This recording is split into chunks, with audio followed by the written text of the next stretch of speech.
O mais importante é que temos um sumo sacerdote sentado no lugar de honra à direita do trono de Deus, do Deus majestoso, no céu. Ele ministra ali no verdadeiro tabernáculo, o santuário construído pelo Senhor e não por mãos humanas. E visto que todo sumo sacerdote deve apresentar ofertas e sacrifícios, era necessário que esse sumo sacerdote também apresentasse uma oferta. Se ele estivesse aqui na terra, nem seria sacerdote, pois já existem sacerdotes que apresentam as ofertas exigidas pela lei. O serviço sacerdotal que eles realizam é apenas uma representação, uma sombra das coisas celestiais. Pois quando Moisés se preparava para construir o tabernáculo, Deus o advertiu: cuide para que tudo seja feito de acordo com o modelo que eu lhe mostrei aqui no monte.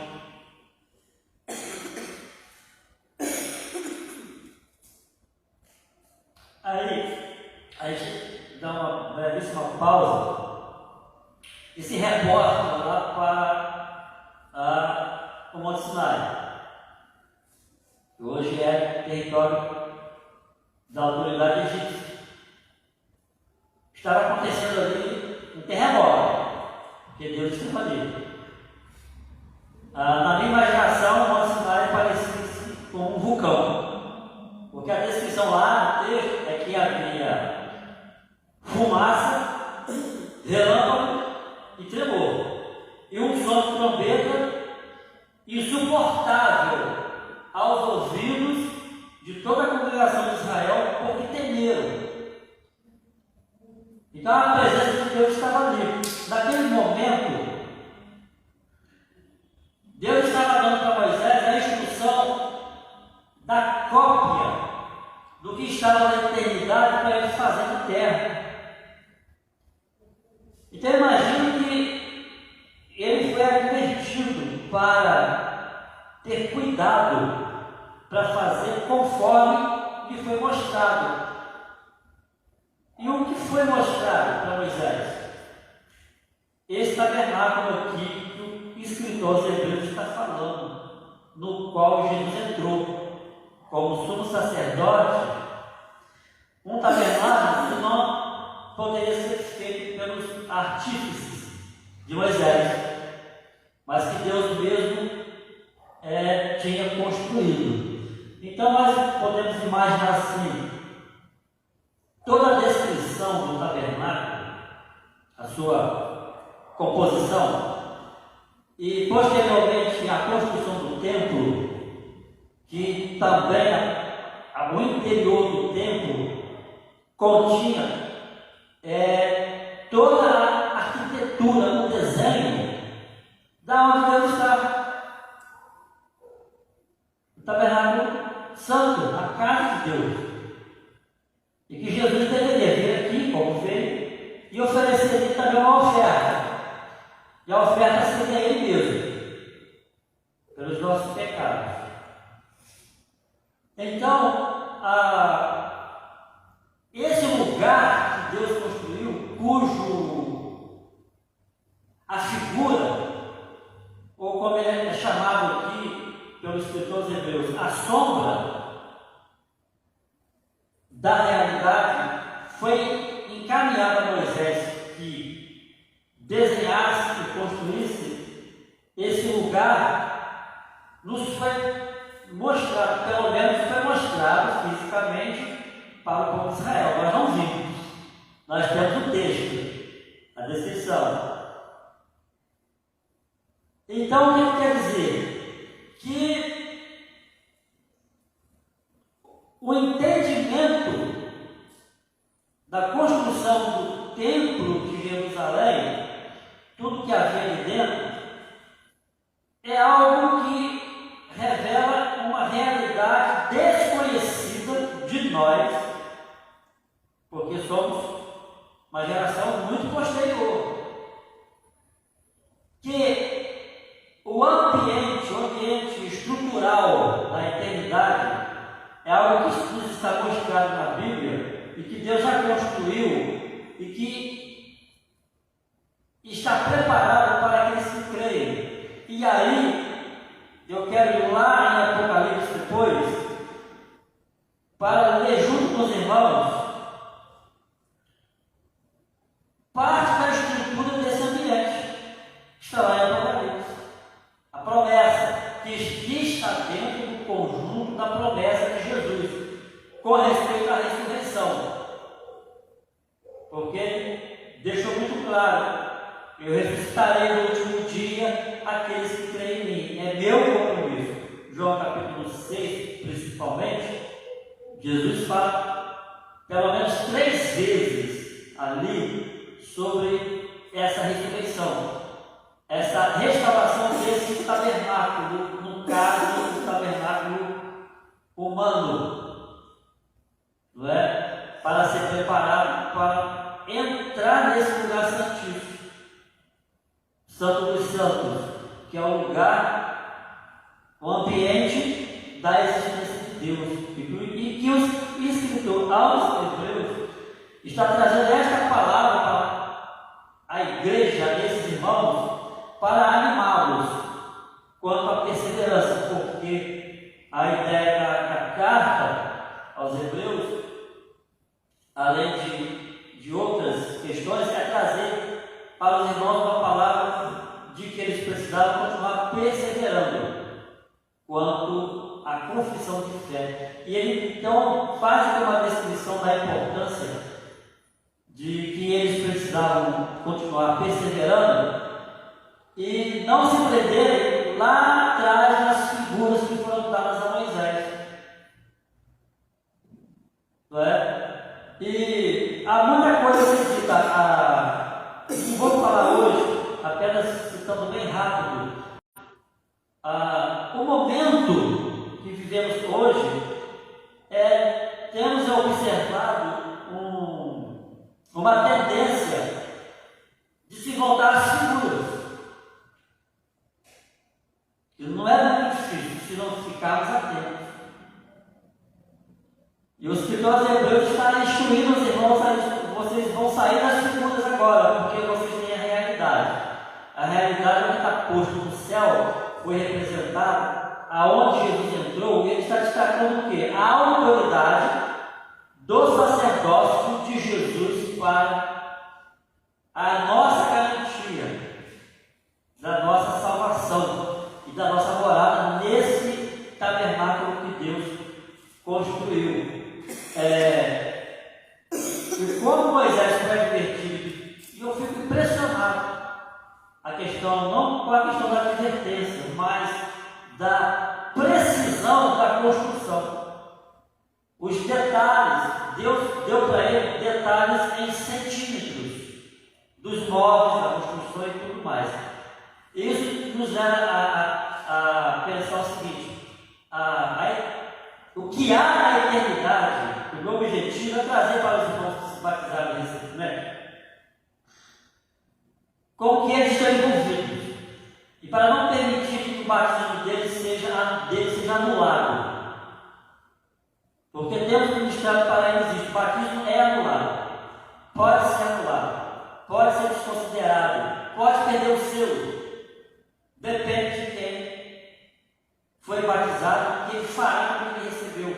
Se ele vai cultivar o relacionamento com aquele a quem ele professou a fé ou não. Então não haverá um não haverá valor. E para mostrar a importância com que eles estão envolvidos, para a grandeza que eles estão envolvidos. E cada um de nós. Esse lugar que Deus mora, que foi feito uma figura aqui na terra, e a preocupação que Deus passou para Moisés todas as medidas, cores e tudo mais. Há um escritor muito respeitado, nem convém, não cabe nem citar nome, não é o caso, mas ele era judeu E ele descreve na sua literatura com muita propriedade cada detalhe do templo. E o que me chamou muita atenção é que na parte superior do templo, na laje, não sei como é que era aquilo, mas as cores que haviam ali, e ele estava explicando, essas cores que estão ali no teto, elas representam partes da natureza de Deus, cada cor desse lugar. Mas para nós, então, está prometido o seguinte, que nós, apesar de não termos visto nem as sombras, só temos o texto que fala das sombras, que foi o primeiro tabernáculo, estaremos um dia dentro daquilo que é a realidade. Não é? O tempo que nós estamos vivendo hoje, com a evolução do movimento da liberdade, os irmãos já sabem qual é esse movimento da liberdade. Eles têm dito que a fé cristã ela é algo do imaginário. É do imaginário. Porque não conhece.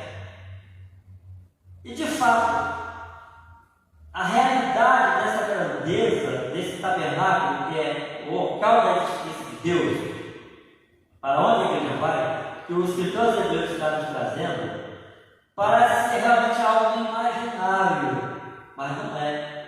É a realidade. E nós temos uma guerra nesse final de tempo, dessa era, de fato entre o imaginário, a realidade, os fatos e a ficção. Sabemos disso, hoje está muito claro, não está escondido, e estamos com toda a liberdade para fazer a apologética a respeito desta guerra, da verdade e a imaginação. Alguém me disse que estamos tão acostumados em ouvir o imaginário, para não dizer a mentira, que quando nos deparamos com a proclamação de algo verdadeiro, nós estranhamos, porque fomos doutrinados e acostumados a ouvir mentiras de todas as coisas do sentimento humano, porque de tanto que se fala, que se investe nesta mensagem, a verdade se torna ela tem uma aparência de algo simplesmente imaginário. E é o fato de quando as pessoas do mundo são expostas, como temos objetivado fazer isso nas nossas transmissões, mesmo que simples, mas sabemos que Deus tudo pode. Quando alguém vê a nossa transmissão de qualquer congregação, né? De qualquer lugar, e se depara com uma proclamação da verdade, ela se espanta, ou ela vai rir, ou vai debochar, ou vai argumentar, porque ouvir o que está aqui em Hebreus, capítulo 8, que está falando do ambiente da existência de Deus, e aonde Jesus entrou após ter sido imolado e oferecido, e se dado como cordeiro para tirar o pecado do mundo, isso é surreal, isso é imaginário, isso não tem compatibilidade com a verdade. No maior crédito que as escolas atuais, que são progressistas e liberais, podem nos falar, é que essa é a verdade de vocês estão livres para ter a verdade de vocês, mas ela não faz parte do escopo da nossa verdade, porque o mundo caiu na pluralidade das verdades. Então é surreal, é imaginário olhar aqui no texto e ver que alguém como Deus disse para o ser humano, como Moisés, de fazer algo que representasse, que fosse um retrato, digamos assim, da estrutura ambiental do lugar onde Deus está morando e nos esperando para viver com Ele. a eternidade. E nós estamos envolvidos nessa Babilônia para ser espelho de luz aqui, mas a pressão sobre nós no aspecto de existirmos e prover o nosso sustento para existirmos, continuarmos vivendo enquanto esperamos Jesus voltar, a pressão é tão forte sobre isso. Não estou falando de esferas pecaminosas, nada disso, mas a pressão em si mesmo pela existência muitas vezes nos sequestra da realidade do céu. E passa-se 93 anos para muitas pessoas sem sequer ler a palavra de Deus, sem sequer lembrar da existência de Deus, por causa da corrida da sobrevivência. Os anos passam rápido por nós como um vento impetuoso, porque estamos concentrados no viver do amanhã e os compromissos financeiros e sociais de diversas naturezas que a vida aqui na Terra nos impõe. E despercebidamente, quando resolvemos refletir, meditar, praticar solicitude com respeito à eternidade, a gente às vezes fica assim: será que isso de fato é real? Não é? Porque o que mais nós ouvimos no mundo ao nosso redor é que precisamos trabalhar, viver cada momento, porque amanhã nós não sabemos como será. Mas nós que estamos em Cristo sabemos como será o amanhã, como é o amanhã. E aí esse texto aqui sobre esse tabernáculo, que o escritor aos Hebreus está mostrando a diferença do primeiro para o permanente, pode ser colocado na relação da nossa que estamos em Cristo como a prioridade do nosso sonho de conquista, de conquistar. Eu quero isso para mim. Quero isso para a minha vida, que está falando disso, lugar que existe. E a qualidade de material usado para construir o tabernáculo tipifica a qualidade de vida avançada da eternidade, do nosso próprio corpo transformado à semelhança do corpo de Cristo e de tudo que está contido nesse lugar. O tabernáculo, não feito por mãos humanas, mas construído por Deus, para nós. Aí ele segue no versículo 6: agora, porém, Jesus, nosso sumo sacerdote, recebeu um ministério superior, pois ele é o mediador de uma nova aliança superior, baseada em promessas superiores. Se a primeira aliança fosse perfeita, não teria havido necessidade de outra para substituí-la. Mas, quando Deus viu que seu povo era culpado, disse: está chegando o dia, diz o Senhor, em que farei uma nova aliança com o povo de Israel e de Judá. Não será como a aliança que fiz com seus antepassados, quando os tomei pela mão e os conduzi para fora da terra do Egito. Não permaneceram fiéis à minha aliança. Por esse motivo eu lhes dei as costas, diz o Senhor, e esta é a nova aliança que farei com o povo de Israel. Depois daqueles dias que se passaram, com a relação de Deus com a nação, naqueles mais ou menos 2.500 anos que se seguiram, a partir de Abraão, pelo menos, diz o Senhor: porei minhas leis em sua mente e as escreverei em seu coração. Serei o seu Deus e eles serão o meu povo. Ele aqui traz até essa linguagem apocalíptica.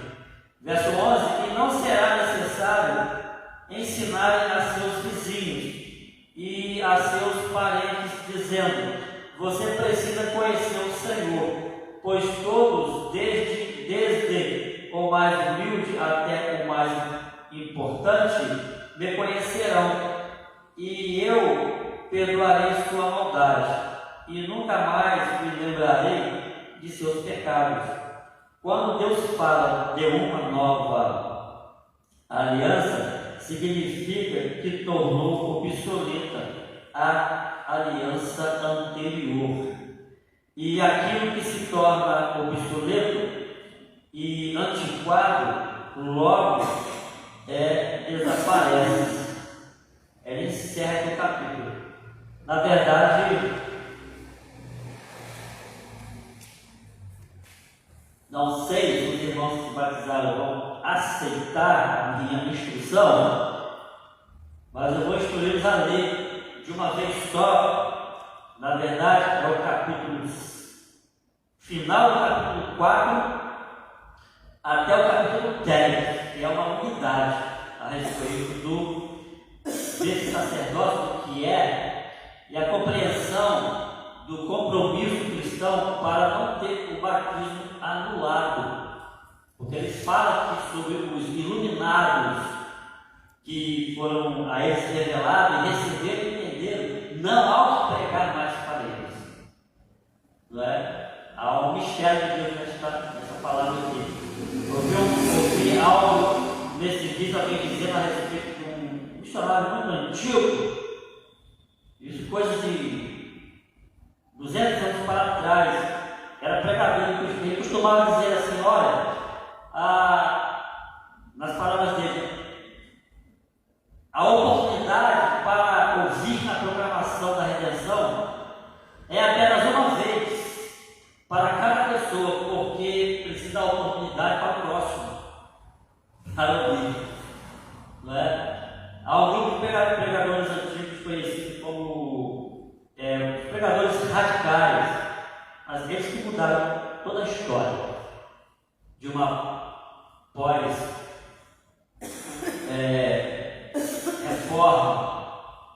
conhecida como a reforma protestante. Uma vez só, porque tem outros tantos que ainda não ouviram.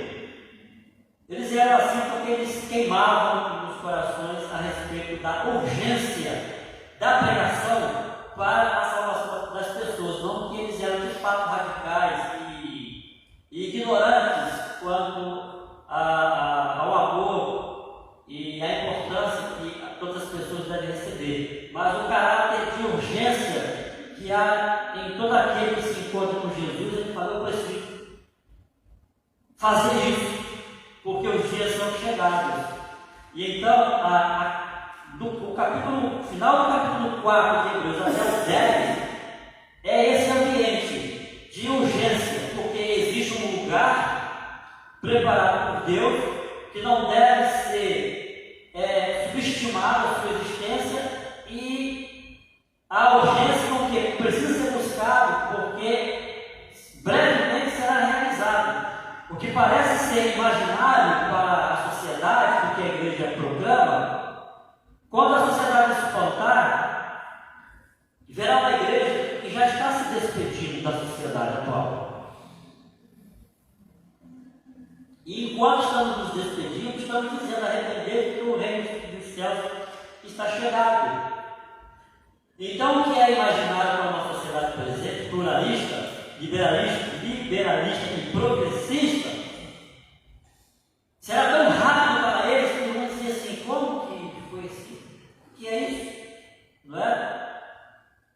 Então, por conhecer a necessidade da sociedade, pregadores inflamados pelo Espírito Santo, não propriamente dito pela oratória, mas pelo entendimento da urgência da mensagem, eles estarão na mesma tecla dos antigos pregadores.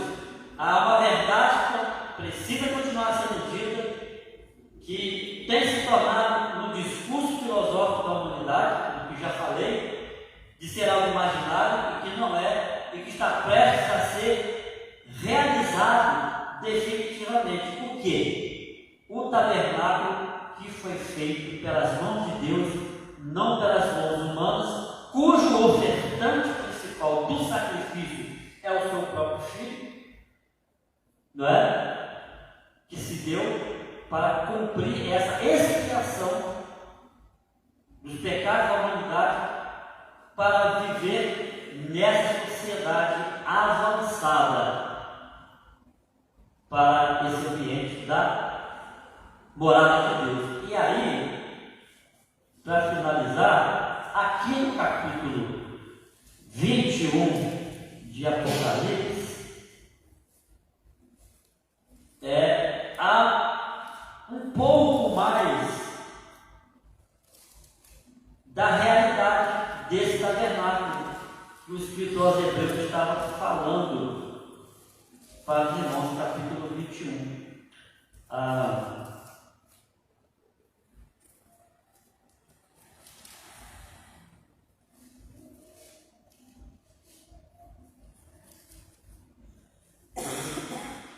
Ele disse assim: então vi um novo céu e uma nova terra, pois o primeiro céu e a primeira terra já não existem, e o mar também não mais existia. E vi a cidade santa, essa cidade, a nova Jerusalém, que descia do céu, da parte de Deus, como uma noiva belamente vestida para o seu marido. Esse tabernáculo, a estrutura da nova Jerusalém. Por que Deus mantém Jerusalém no topo do mundo até hoje? A física, né? Com todos os problemas que tem aqui dentro da nação judaica. Mas por que está lá até hoje? Porque era uma figura imperfeita, mas perfeita na história. Tanto é que o texto bíblico ainda fala de Jerusalém. E quando uma pessoa que não tem Jesus olha a Jerusalém atual, que ela existe, é algo físico, mesmo que imperfeito, mas que é algo que tem uma relação com o texto bíblico, falando de uma nova Jerusalém, é uma proclamação da verdade que Deus está trazendo para a humanidade, do que Ele fala é verdadeiro. Ele vai trazer uma Jerusalém nova. Não é essa política que está aí.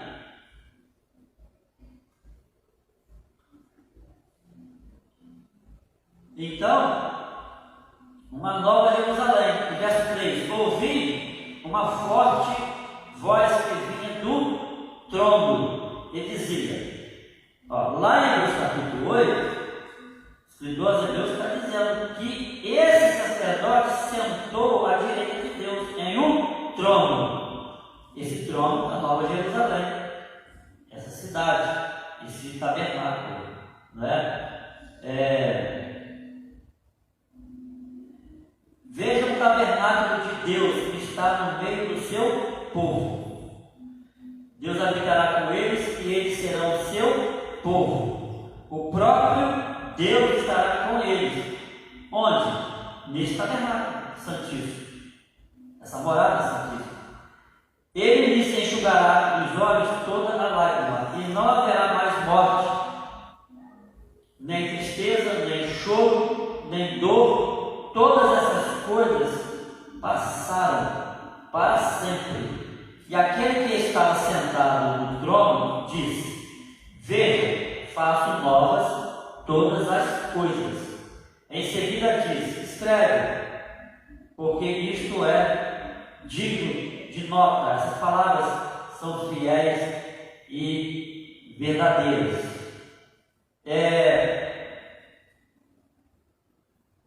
Versículo 10: ele me levou no Espírito até um grande e alto monte e me mostrou a cidade santa, Jerusalém, que descia do céu da parte de Deus.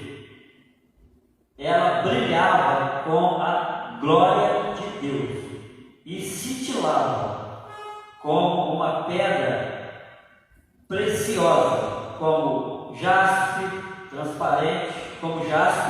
transparente como cristal. O muro da cidade era grande e alto, com 12 portas, e aqui ele vai descrever também, não vou continuar lendo, os irmãos já conhecem, vai continuar descrevendo a estrutura da cidade, a estrutura do tabernáculo. Bem, essa informação de materiais, na nossa linguagem humana, né, de materiais físicos, né, pedras preciosas, a estrutura da cidade, os muros, não é? Tem uma semelhança com a estrutura do primeiro tabernáculo, do primeiro templo, que toda a mobília, toda a estrutura era feita em ouro puro. Os irmãos devem ter ouvido falar que quando Tito invadiu Jerusalém no ano 70, por causa da queima da cidade, que queimou tudo, só ficou aquele muro lá que foi batizado com o nome de Muro das Lamentações, mas não tem na Bíblia, Muro das Lamentações. Esse nome é novo, que foram dados depois da reconquista de Jerusalém pelos judeus, na época das cruzadas, né? E tinha dado o nome aqui porque eles ficam lamentando ali a Pedro, né? E na esperança que o Messias chegue, o outro Messias. Mas dizem os historiadores que os soldados levaram toneladas de ouro das muralhas de Jerusalém, porque ela estava incendiada. Então o ouro foi derretendo e eles foram colhendo. E não só nas muralhas, o templo, muita riqueza, não pouca. Por quê? Deus mandou usar esses materiais preciosos para usá-los como figura do que é a nova Jerusalém. E no texto do Apocalipse, ele descreve também, o João viu lá, já não foi no ambiente físico, foi no sobrenatural, foi na esfera da eternidade, e ele vê esses materiais nessa nova dimensão, nessa nova realidade.